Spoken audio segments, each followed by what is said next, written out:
Hello everyone, स्वागत है आप सभी का आज के सेशन में। और मैं हूं आपका कॉमर्स वाला भैया। हाँ जी, चले करते हैं आज की सेशन की शुरुआत। सर क्या सेशन आप लेंगे आज? सर एक नए सर भी दिख रहे हैं। जी बिल्कुल, तो हमने टीजीटी की शुरुआत करी है जैसा कि आपको कमिटमेंट किया गया था। और टीजीटी का जो पहला पार्ट है, पहला क्लास आपका क्लास डे में आ गया था। अब वो बीएसटी का पार्ट है, क्योंकि पार्ट 1 है, 2 खंड में बटे हैं आपका सिलेबस। तो दूसरा जो पार्ट है वो आपके लेंगे हेमंत सर, जो आपका अकाउंट्स का प्रैक्टिकल है, जो सारी चीजें हैं उसकी शुरुआत आज से होनी है। ठीक है, हर बार जो आपका ट्यूसडे और थर्सडे को आपका अकाउंट्स का क्लास आएगा, और MWF मंडे वेंसडे और फ्राइडे आपका बीएसटी पार्ट 1 का क्लास आएगा। तो टोटल वीक में 5 क्लास आपके अवेलेबल होंगे, है ना। इसको आप कंटिन्यू करिएगा। बाकी over to you Hemant sir, है ना। स्वागत है, आइए पढ़ाई। Thank you. Thank you, Amit. And good morning, good evening, good afternoon to all of you. उम्मीद है आप सब लोग अच्छे होंगे और अपनी पढ़ाई कर रहे होंगे। आपकी पढ़ाई को और बेहतर करने के लिए हम लोगों ने क्लास स्टार्ट किया है, जिसमें हम लोग आपके पूरे सिलेबस को कवर करेंगे और आपके प्रिपरेशन को और भी बेहतर बनाएंगे। तो आइए हम लोग आज का क्लास स्टार्ट करते हैं।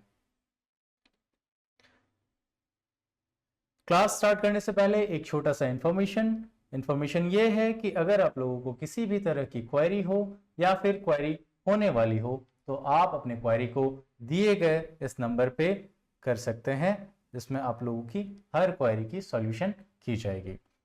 अगर आप लोगों को किसी भी तरह की नोट्स की रिक्वायरमेंट हो और एग्जाम से रिलेटेड किसी भी अपडेट्स की जानकारी चाहिए हो, तो वो आप लोगों को इस टेलीग्राम वाले चैनल पे मिल जाएंगी। तो आप लोग अगर चैनल पे नए हैं तो इस टेलीग्राम चैनल को ज्वाइन कर ले।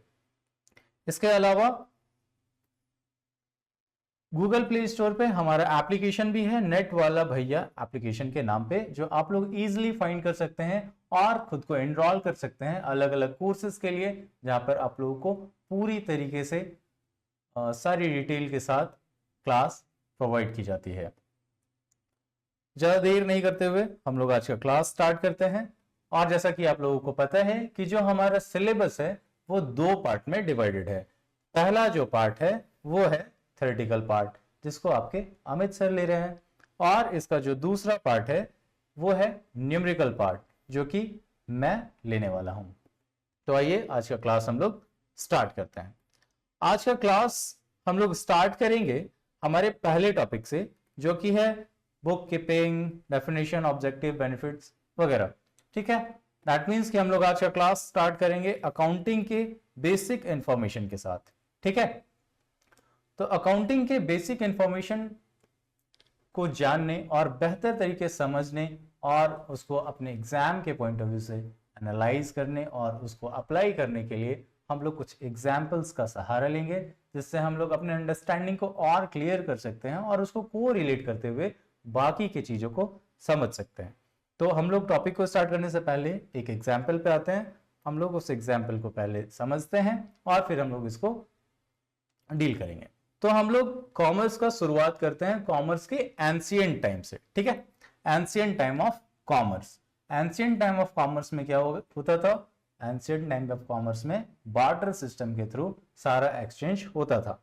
बार्टर सिस्टम क्या है? बार्टर सिस्टम है कि अगर कोई इंसान को किसी भी तरह की रिक्वायरमेंट के लिए दूसरे चीजों की जरूरत पड़े, तो वो अपने पास अवेलेबल प्रोडक्ट से दूसरे चीजों का एक्सचेंज करता है और अपने बाकी के नीड्स को फुलफिल करता है। लाइक फॉर एग्जांपल, अगर इस इंसान के पास फ्रूट्स है और इसको राइस की जरूरत है, तो ये जाएगा इस इंसान के पास और उसको फ्रूट्स देगा, बदले में वो चावल ले लेगा, जिससे उसकी चावल वाली जरूरत पूरी हो जाएगी। अगर इसको वेजिटेबल की जरूरत है, तो वो इस इंसान के पास जाएगा और उसके साथ वेजिटेबल का एक्सचेंज कर लेगा। ठीक है, तो इसी तरह से इसको जिस भी चीज की जरूरत होगी वो दूसरे इंसान के पास जाकर के अपने वाले सामान से उसको एक्सचेंज करेगा और अपनी दूसरी जरूरतों को पूरा करेगा। ठीक है, ओके, सो फाइन। तो आप लोग यहां तक समझ गए बात यहां तक समझने के बाद एक चीज और है कि हमारे पास हर बार एक प्रॉब्लम आएगा और हम लोग उस प्रॉब्लम का सॉल्यूशन ढूंढेंगे। ठीक है, तो बार्टर सिस्टम में क्या हो रहा है कि बार्टर सिस्टम में एक इंसान अपनी जरूरतों को पूरा करने के लिए अपने प्रोडक्ट को दूसरे के प्रोडक्ट से एक्सचेंज करके अपने बाकी के दूसरे नीड्स को फुलफिल कर रहा है। ठीक है, अभी इस एक्सचेंज में जब तक दिक्कत नहीं आई थी तब तक तो लोगों का काम बन जा रहा था, लेकिन जैसे ही लोगों को इन चीज़ों पे दिक्कत आनी शुरू हुई तो ये एक्सचेंज बहुत डिफिकल्ट होता चला गया। लाइक फॉर एग्जाम्पल कि अगर इस इंसान के पास फ्रूट्स है और अगर इसको ज़रूरत है चावल की, तो ये इंसान इस इंसान के पास जाएगा और इसको ऑफर करेगा अपने पास अवेलेबल फ्रूट्स और डिमांड करेगा कि ये अपने राइस को फ्रूट्स के साथ एक्सचेंज कर ले। पर अगर इस इंसान को वेजिटेबल की ज़रूरत है तो ये इंसान फ्रूट्स के साथ अपने राइस को एक्सचेंज नहीं करेगा। ठीक है, तो फिर वैसे में इस इंसान को जरूरत पड़ेगा एक ऐसे इंसान को ढूंढने की जिसके पास राइस हो और वो फ्रूट्स के साथ उसको एक्सचेंज करने के लिए तैयार भी हो। तो ये डिफिकल्टीज बढ़ती चली गई कि हर इंसान को वैसे इंसान को ढूंढना पड़ेगा जिसके पास उसके जरूरत की चीज अवेलेबल हो और साथ ही वो उस चीज के साथ एक्सचेंज करने के लिए तैयार भी हो जो ऑफर किया जा रहा हो सामने से। ठीक है, तो ये दिक्कतें धीरे धीरे जैसे जैसे बड़ी हुई तो जरूरत पड़ी इस दिक्कत को दूर करने की। ठीक है, और दिक्कत दूर कैसे होगा? दिक्कत दूर करने का एक ही उपाय था कि ये सारे एक्सचेंज को करने के लिए एक ऐसा टूल हो जिससे हर एक प्रोडक्ट को मेजर किया जा सके। ओके, तो हम लोग बात करते हैं मेजरमेंट टूल की कि एक ऐसा मेजरमेंट हो जिससे हर एक प्रोडक्ट को मेजर किया जा सके और उस प्रोडक्ट का एक्सचेंज आसानी से हो सके। तो मेजरमेंट टूल के नाम पे हमारा डेवलप हुआ पैसा, डेवलपमेंट ऑफ मनी। ठीक है, तो मेजरमेंट टूल क्या हुआ? पैसा, कि पैसे से हम लोग हर एक चीज को मेजर करेंगे और उस मेजरमेंट से हम लोग हर एक चीज का एक्सचेंज करेंगे। लाइक कि अगर किसी के पास फ्रूट्स है और उसको चावल चाहिए तो उसको चावल वाले इंसान को ढूंढने की जरूरत नहीं है, बल्कि वो सीधा चावल वाले इंसान के पास जाएगा, उसको कॉइन देगा और बदले में वो चावल लेके चला जाएगा। वैसे ही हर इंसान को अपनी जरूरत को पूरा करने के लिए सिर्फ पैसे की जरूरत होगी, वो उस पैसे से किसी भी सामान का एक्सचेंज कर सकता है। तो जैसा कि अभी हम लोग बात किए कि हर बार हमारे पास एक प्रॉब्लम आएगा और उस प्रॉब्लम को दूर करने के लिए हम लोग एक दूसरा सॉल्यूशन ढूंढेंगे। तो जैसे ही हुआ हमारे पैसे का डेवलपमेंट, तो बार्टर सिस्टम में जो प्रॉब्लम थी वो दिक्कतें दूर हो गई। अब सामान का एक्सचेंज बहुत ही आसानी से होने लग गया। तो ये जो डेवलपमेंट हुई थी मनी की, वो कैसे हुई थी? In the form of coin. तो जब सबसे पहला डेवलपमेंट हुआ पैसे का, तो वो पैसा कॉइन के फॉर्म पे डेवलप हुआ। और कॉइन भी कैसा? कॉइन गोल्ड का, जो पहले के जमाने में असरफी के नाम से जाना जाता था। अब क्या हो रहा है? हर एक सामान को एक्सचेंज करने के लिए आपको कॉइन देने की जरूरत है और बदले में आपको सामान मिल जाएगा। तो एक्सचेंज में जो दिक्कतें आ रही थी वो दिक्कतें इस कॉइन के डेवलपमेंट से दूर हो गई। और अब जैसे जैसे ये धीरे धीरे एक्सचेंज होता चला गया, फिर एक नई दिक्कत सामने आई। वो नई दिक्कत ये थी कि ये जो कॉइन था और इस कॉइन पे जो लिखा हुआ वैल्यू था, वो दोनों आपस में समस्या का कारण बन गई। प्रॉब्लम क्या हुआ कि जो कॉइन था उस कॉइन पे जो वैल्यू लिखा हुआ था, लाइक फॉर एग्जांपल कि अगर कोई गोल्ड का कॉइन है और उस पे लिखा हुआ है 10 रुपए, तो उस 10 रुपए वाले कॉइन को 10 रुपए पे चलाना आज के टाइम पे तो बेवकूफी होगी, क्योंकि ये जो गोल्ड का कॉइन है इस मेटल का वैल्यू इस पे लिखे हुए वैल्यू से ज्यादा है। तो यहां पर दिक्कत ये आई कि लोग एक्सचेंज के लिए जिस मेजरमेंट को बनाए थे गोल्ड कॉइन को, उस गोल्ड कॉइन का वैल्यू उस पे लिखे हुए वैल्यू से ज्यादा हो गया। अब लोग इसको एक्सचेंज पे यूज नहीं करके स्टोर करने में लग गए। तो फिर से एक्सचेंज क्या हुआ? डिफिकल्टी में आ गया। और फिर से गोल्ड से हम लोग शिफ्ट हुए सिल्वर पे, ठीक है, सिल्वर के कॉइन पे, सिल्वर के कॉइन से हम लोग ब्रॉन्ज पे आए, ब्रास पे आए, है ना। इसी तरह से हम लोग कॉइन बदलते हुए अभी स्टील के कॉइन पे और पेपर मनी पे काम कर रहे हैं। हमारा जो भी एक्सचेंज हो रहा है आज के टाइम पे स्टील के कॉइन्स और पेपर मनी पे हो रहा है। और इससे और ज्यादा बात करें तो हम लोग के पास कई सारे और भी तरीके हैं, like plastic money, digital money and online UPI payments and all. तो धीरे धीरे हमारे पास क्या हुआ, मनी का डेवलपमेंट हुआ और हम लोग उस डेवलपमेंट के फेज से बढ़ करके आज यहां तक पहुंचे हैं कि हम लोग सारे ट्रांजैक्शंस को डिजिटली भी कर पा रहे हैं, ठीक है। अब हम लोग यहां से वापस चलते हैं हमारे डेवलपमेंट ऑफ मनी के पास।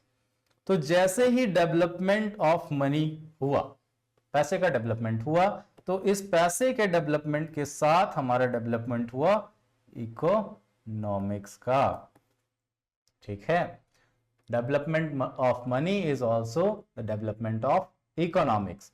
और जैसे ही पैसे का डेवलपमेंट हुआ तो हम लोगों को पैसे का मैनेजमेंट का भी जरूरत पड़ा।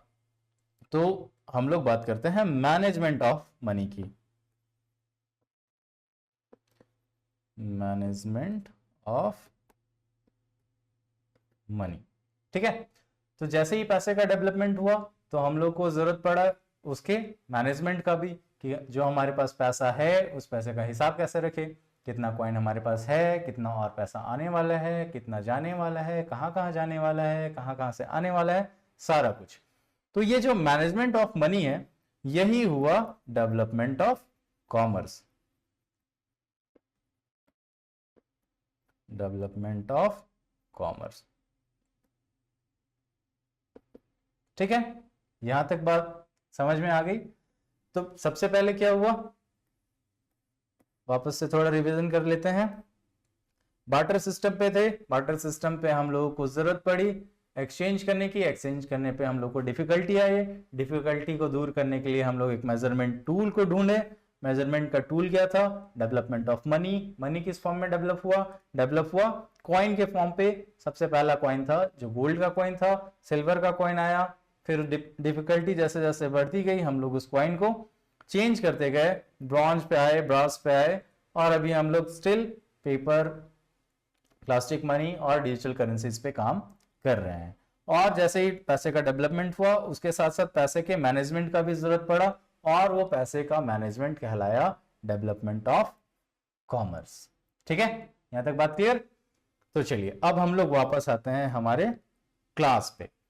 तो हम लोग जो पढ़ेंगे कॉमर्स के अंदर, वो सबसे पहला जो हमारा टॉपिक होने वाला है वो टॉपिक है नीड ऑफ अकाउंटिंग का, कि अकाउंटिंग का हम लोगों को क्या जरूरत है, ठीक है।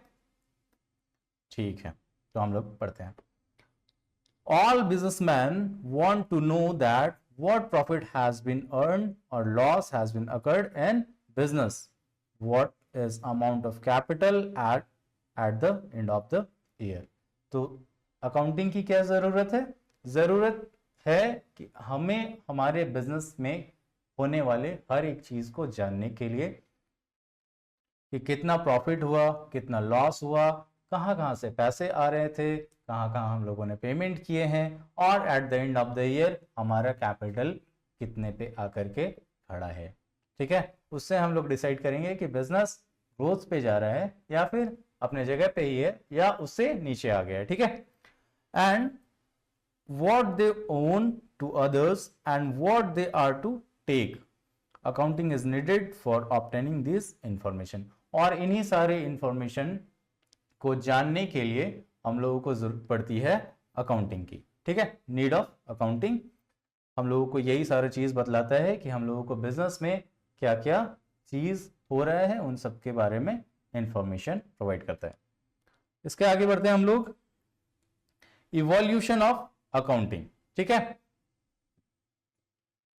तो जैसा कि हम लोगों ने पिछले एग्जाम्पल पे डिस्कस किया था कि सबसे पहले हमारा बार्टर सिस्टम आया, बार्टर सिस्टम पे हम लोगों ने एक्सचेंज की डिफिकल्टी को फेस किया और उसके कारण हम लोगों ने डेवलप किया मनी का डेवलपमेंट किया और फिर उस मनी का क्या किया, मैनेजमेंट। ठीक है, तो ये अर्ली अकाउंटिंग स्टेज में क्या हुआ, बार्टर सिस्टम चला, जिसमें हम लोग सामान के बदले सामान का एक्सचेंज कर रहे थे। फिर अर्ली अकाउंटिंग स्टेज पे क्या हुआ, history of accounting technique were used by primitive accounting previously document and precise transaction, कि हम लोग जो बार्टर सिस्टम पे एक्सचेंज कर रहे थे उसको हम लोग मनी के फॉर्म पे एक्सचेंज करने लग गए। और अभी हम लोग मॉडर्न अकाउंटिंग के फेज पर हैं, जहां पर हम लोग अलग अलग अकाउंटिंग के टर्म्स को यूज करते हैं, उसको बेहतर तरीके से समझने और मेजर करके लिखने के लिए। ठीक है, इसके आगे हम लोग बढ़ते हैं बुक कीपिंग की तरफ। बुक कीपिंग क्या है, तो बुक कीपिंग है बुक प्लस कीपिंग। इसका जो मीनिंग है वो है बुक प्लस कीपिंग, जिसमें हम लोग देखते हैं अकाउंट्स के प्रॉपर और सिस्टमैटिक वे को, कि हम लोगों ने किस तरह से अकाउंट्स को बनाया है और किस सिस्टमैटिक तरीके से उसको फॉलो करते हुए उसको सारे ट्रांजैक्शंस को रिकॉर्ड किए हैं। तो बुक कीपिंग में हम लोग ज्यादा कुछ नहीं करते, बस हम लोग ट्रांजैक्शंस को आइडेंटिफाई करते हैं और उसको एक सिस्टमैटिक मैनर पे रिकॉर्ड करते हुए आगे बढ़ते हैं। ठीक है, बुक कीपिंग को डिफाइन किया है नॉर्थकॉट ने अपने वर्ड्स पे, क्या है देखते हैं। Bookkeeping is an art of recording in books of accounts the monetary aspect of financial transaction. हर एक ट्रांजैक्शन जिसको मनी के फॉर्म पे मेजरमेंट किया जा सकता है उसको हम लोग बोलते हैं फाइनेंशियल ट्रांजैक्शन, और उसी ट्रांजैक्शंस को अकाउंट्स में रिकॉर्ड करने को हम लोग कहते हैं बुक कीपिंग, जो कि नॉर्थकॉट का दिया हुआ डेफिनेशन है। ओके, हम लोग आगे बढ़ते हैं कि ये बुक कीपिंग होता कितने तरह का है। तो बेसिकली बुक कीपिंग जो है वो दो तरह का होता है। जो पहले हमारा पुराना सिस्टम हुआ करता था वो था सिंगल एंट्री सिस्टम का, और आज के टाइम पे जो हम लोग रिकॉर्ड कर रहे हैं किसी भी ट्रांजैक्शन को, वो कर रहे हैं डबल एंट्री सिस्टम के बेसिस पे। तो इसके दो टाइप्स है, पहला टाइप है सिंगल एंट्री सिस्टम का और दूसरा टाइप है डबल एंट्री सिस्टम का। तो ये सब आप लोग थोड़ा गो थ्रू कर लीजिएगा, थ्योरेटिकल पार्ट है, आप लोग देख लीजिएगा थोड़ा। हम लोग आगे बढ़ते हैं। आगे है अकाउंटिंग का मीनिंग। अकाउंटिंग का मीनिंग क्या है, देखते हैं क्या लिखा हुआ है। Accounting is an art of identifying, recording, classifying, summarising the transactions which are of financial nature, then analyse, interpret and communicating the result thereof. ठीक है तो अकाउंटिंग क्या है, अकाउंटिंग एक आर्ट है ना, जिसमें हम लोग क्या करते हैं, किसी भी ट्रांजैक्शन को रिकॉर्ड करते हैं, है ना, क्लासिफाई करते हैं, समराइज करते हैं और उस ट्रांजैक्शन को फाइनेंशियल नेचर पे हम लोग लिखते हैं। इस पे ध्यान देने वाला बात यह है कि हर उस ट्रांजैक्शन को हम लोग रिकॉर्ड करते हैं जिसको मनी के फॉर्म पे हम लोग मेजर कर सकते हैं। अगर हम लोग किसी चीज़ को मनी के फॉर्म पे मेजर नहीं कर सकते हैं तो हम लोग उसको अपने अकाउंटिंग बुक पे लिख भी नहीं सकते हैं। लाइक अगर कोई इंसान खाना बना रहा है तो उसको जो वेजेस दे रहे हैं हम लोग, वो उसको जो वेजेस पे कर रहे हैं उसको हम लोग अकाउंटिंग के फॉर्म पे लिख सकते हैं, लेकिन वो इंसान कितने एफर्ट के साथ, कितने मेहनत के साथ उस खाने को बना रहा है, उसके एफर्ट्स को हम लोग मनी के टर्म्स पे मेजर नहीं कर सकते। बस हम उसके वेजेस या सैलरी को मनी के टर्म्स पे मेजर कर सकते हैं। फीलिंग एंड इमोशंस को हम लोग मनी के टर्म पे मेजर नहीं कर सकते हैं। तो हम लोग जब भी किसी भी चीज़ का अकाउंटिंग रिकॉर्ड रखते हैं तो वो सिर्फ उन्हीं चीज़ों का होता है जिन्हें हम लोग मनी के फॉर्म पे रिकॉर्ड कर सकते हैं। आगे देखते हैं।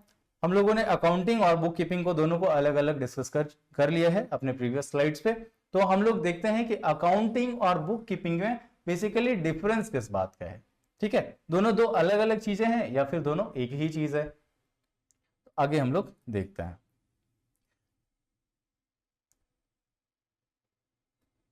ओके, ये हमारा डिफरेंस का बेस कि हम लोग किस बेसिस पे बुक कीपिंग और अकाउंटिंग को डिफरेंशिएट करेंगे। हमारे बुक कीपिंग का क्या नेचर होगा और अकाउंटिंग का क्या नेचर रहने वाला है। तो सबसे पहले हम लोग देखते हैं on the basis of scope, कि स्कोप के बेसिस पे बुक कीपिंग क्या है और अकाउंटिंग क्या है। तो स्कोप के बेसिस पे बुक कीपिंग क्या है, recording and maintenance of books of accounts. सिर्फ किसी भी बुक्स ऑफ अकाउंट्स को रिकॉर्ड करना और उसको मेंटेन रखना, ये हमारा बुक कीपिंग का पार्ट होता है। लेकिन अकाउंटिंग में हम लोग क्या करते हैं, हम लोग रिकॉर्ड करने के साथ साथ, उसको मेंटेन करने के साथ साथ अकाउंट्स में इंक्लूड करते हैं analysis, interpreting and communication the information. तो हम लोग कह सकते हैं कि अकाउंटिंग बुक कीपिंग से आगे का पार्ट है, जिसमें बुक कीपिंग के सारी चीजों को ध्यान पे रखते हुए, उसको फॉलो करते हुए और भी उसमें एडिशनल एक्टिविटीज को इंक्लूड किया जाता है। ठीक है, देखते हैं स्टेज के बेसिस पे क्या दोनों डिफरेंस है। तो बुक कीपिंग हमारा प्राइमरी स्टेज होता है, वहीं अकाउंटिंग हमारा सेकेंडरी स्टेज का काम होता है। ऑब्जेक्टिव के बेसिस पे क्या है, to maintain systematic records of business transactions, ये हमारा बुक कीपिंग का ऑब्जेक्टिव होता है। और अकाउंट्स का क्या होता है, to ascertain the net result of the business operation. हम लोग अकाउंटिंग में नेट रिजल्ट को देखते हैं और बुक कीपिंग में हम लोग सिर्फ उसके ट्रांजैक्शंस पे फोकस कर रहे होते हैं। दोनों का नेचर क्या है, नेचर है routine and clerical in nature, ये होता है बुक कीपिंग पे। और अकाउंटिंग में क्या होता है, analytical and exclusive in nature. ठीक है, रिस्पॉन्सिबिलिटी क्या क्या है, तो बुक कीपिंग का रिस्पॉन्सिबिलिटी है, book keeper is responsible for recording business transaction, सिर्फ वो बिजनेस के ट्रांजेक्शंस के रिकॉर्डिंग के लिए ही रिस्पॉन्सिबल माना जाएगा। लेकिन अकाउंटिंग में क्या होगा, an accountant is also responsible for the work of a book keeper, वो अकाउंट्स के रिस्पॉन्सिबिलिटी के साथ साथ बुक कीपर के लिए भी रिस्पॉन्सिबल होगा। सुपरविजन क्या है, the book keeper does not supervise the clerk the work of an accountant. यहां पर सुपरवाइज नहीं कर सकता है अकाउंटेंट को बुक कीपिंग के अंदर, पर यहां अकाउंट्स में ऐसा होता है, accountant supervise and clerk the work of the book keeper. Okay, and the last क्या है हमारा डिफरेंस का basis, staff involve. Book keeping में कौन कौन से स्टाफ इन्वॉल्व होते हैं, work is done by the junior staff of the organisation, पर जब हम लोग अकाउंटिंग की बात करते हैं तो यहां पर हमारे सीनियर स्टाफ्स इन्वॉल्व होते हैं अकाउंटिंग के लिए। ठीक है, तो ये है हमारा बुक कीपिंग और अकाउंटिंग का बेसिक डिफरेंस, जो आपके एग्जामिनेशन के पॉइंट ऑफ व्यू से काफी इंपॉर्टेंट है और आपको इसको अगर जरूरत है तो नोट डाउन कर लेना चाहिए। अगर आपको याद है सब कुछ तो ये बहुत अच्छी बात है। तो इसके आगे हम लोग बढ़ते हैं अकाउंटिंग के प्रोसेस पे, कि अकाउंटिंग का हमारा क्या प्रोसेस रहने वाला है, क्योंकि अकाउंटिंग जो भी हम लोग करते हैं वो बहुत सारे स्टेप से हो करके गुजरता है, तो हम लोग एक एक स्टेप करके सभी चीजों पे बात करेंगे। हमारा जो पहला स्टेप होने वाला है वो होने वाला है आइडेंटिफाई एंड एनालाइज ट्रांजैक्शन। हम लोग सबसे पहले एनालाइज करेंगे कि कौन कौन से ट्रांजैक्शंस को हम लोगों को रिकॉर्ड करना है और कौन कौन से ट्रांजैक्शंस को रिकॉर्ड करने की जरूरत हमें नहीं है। दैट मीन्स कि अगर हम लोग बिजनेस के पॉइंट ऑफ व्यू से किसी ट्रांजैक्शंस को देख रहे हैं तो सिर्फ बिजनेस से रिलेटेड किसी भी ट्रांजैक्शन को हम लोग उस बुक में रिकॉर्ड करेंगे, और बिजनेस के अलावे जो ट्रांजैक्शंस की गई है उनको हम लोग छोड़ देंगे। ठीक है, दूसरा जो हमारा स्टेप होने वाला है वो होता है रिकॉर्ड ट्रांजैक्शन इन जर्नल।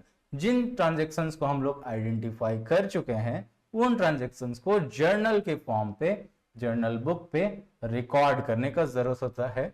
ठीक है, ये होगा हमारा सेकंड स्टेप। तो पहला स्टेप है हमारा आइडेंटिफाई करने का और दूसरा स्टेप है हमारा उसको रिकॉर्ड करने का in the books of journal. ठीक है, तीसरा स्टेप हमारा है post transaction to general ledger. जो भी हम लोग जर्नल एंट्री करेंगे अब हमारे सेकंड वाले स्टेप पे, उसी जर्नल एंट्री से हम लोग अलग अलग अकाउंट्स ओपन करेंगे लेजर के लिए। ठीक है, हर एक चीज का अलग अलग अकाउंट ओपन करेंगे और उसका लेजर एंट्री बनाएंगे। लेजर अकाउंट बनाने के बाद हमारा जो चौथा स्टेप होगा वो होगा ट्रायल बैलेंस का। तो लेजर के अकाउंट में जिस भी अकाउंट का जितना बैलेंस बचा हुआ होता है उसको हम लोग ट्रांसफर करते हैं ट्रायल बैलेंस पे, और जब सारे लेजर्स का अकाउंट ट्रायल बैलेंस पे ट्रांसफर हो जाता है तो हमारा ट्रायल बैलेंस मैच कर जाता है दोनों साइड पे। और दोनों साइड मैच करने का मतलब होता है कि हम लोगों ने जो भी ट्रांजैक्शंस को रिकॉर्ड किया है और जो भी रिकॉर्ड ट्रांजैक्शंस का लेजर अकाउंट क्रिएट किया है वो दोनों ही अकाउंट पूरे तरीके से सही है। और अगर हमारा ट्रायल बैलेंस दोनों तरफ मैच नहीं करता है तो इसका मतलब ये होता है कि या तो हम लोगों ने स्टेप 2 में या तो हम लोगों ने स्टेप 3 में कोई ना कोई गलती की है, जिसके कारण हमारा ट्रायल बैलेंस जो है वो मैच नहीं कर रहा है। यहां तक बात क्लियर? तो आई होप यहां तक आप लोग पहले से भी पढ़े हुए होंगे और इन चीजों के बारे में जानकारी रखते होंगे। हम लोग इस पे आगे बढ़ते हैं हमारे 5th स्टेज की तरफ। 5th स्टेप क्या होगा? Analyse the worksheet. ये तीनों जो काम हम लोगों ने किया, जनरल एंट्री पास करना, लेजर बनाना और ट्रायल बैलेंस रिकॉर्ड करना, उन तीनों चीजों को हम लोग एनालाइज करते हैं वर्कशीट के ऊपर और देखते हैं कि क्या कहीं पर कोई दिक्कत रही है, क्या कोई गलती हो गई है या सब कुछ ठीक है। अगर कोई गलती हुई है तो हम लोग उसको सुधार करेंगे और अगर उस पर कोई गलती नहीं है तो हम लोग उस पर आगे बढ़ जाएंगे। ठीक है? तो अगर कोई गलती हुई है तो हम लोग उसको कट करके उसको नहीं हटाते। हमारे अकाउंट्स में ऐसा नहीं होता कि हम लोगों से अगर कोई गलती हो जाए तो हम लोग उसको कट करके हटा दें।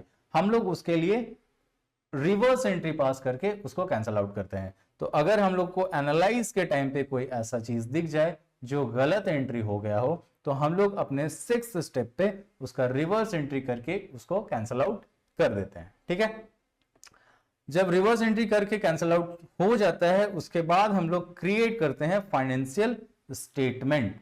फाइनेंशियल स्टेटमेंट हम लोगों को क्यों करना होता है? क्योंकि फाइनेंशियल स्टेटमेंट क्रिएट करके हम लोगों को पता चलेगा कि हमारे बिजनेस में क्या प्रॉफिट हो रहा है, लॉस हो रहा है, या फिर हमारे बैलेंस शीट का जो कैपिटल है वो कितना तक पहुंचा है, एसेट्स और लायबिलिटी क्या क्या स्टैंड कर रहे हैं। ठीक है? तो हमारा जो 7वां स्टेप होता है वो होता है फाइनेंशियल स्टेटमेंट क्रिएट करने का।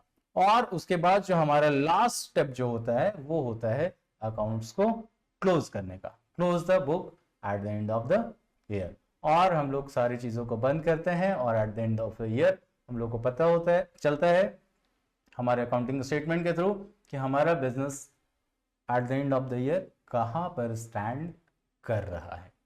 तो ये सारा चीज हमारे अकाउंटिंग साइकिल पे चलता है और ये हर साल चलता है। ठीक है? तो ये था हमारा आज तक का क्लास। हम लोग आज यहीं तक पढ़ेंगे, बाकी की जो बातें हैं हम लोग नेक्स्ट क्लास पे नए टॉपिक के साथ वापस आएंगे। आप लोगों का बहुत बहुत धन्यवाद। Thank you so much.